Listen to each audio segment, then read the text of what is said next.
If you are getting a P0102 error code, this video is going to show you 2 practical solutions to fix the error code at home. This means that the engine's computer, PCM, detected a low-voltage signal from the MAF sensor, which measures the amount of air entering the engine. Under this circumstance, stop driving and repair your vehicle immediately. So, what causes this imbalance? Here are the most common culprits.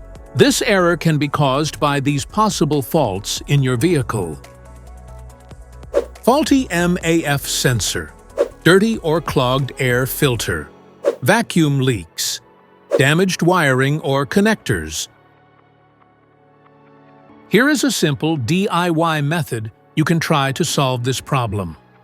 MAF sensor.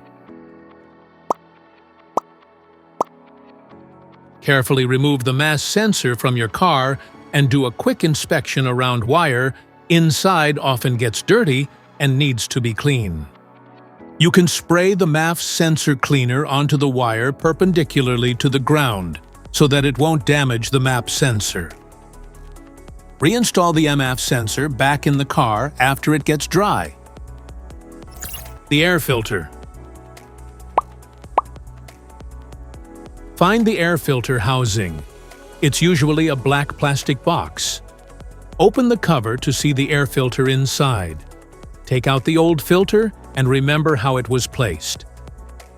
Clean out any dirt or debris inside. Then put in the new filter the same way the old one came out. Make sure the edges are sealed properly, then close the cover and put back the clips or screws. This error code occurs in any OBD2 equipped vehicles, especially in those manufactured in 1996. It is commonly found in vehicles like Scion, Nissan, Ford, Lexus, BMW, Mercedes, Toyota, and Chevrolet. If you like this video, don't forget to subscribe to our channel. Thanks for watching.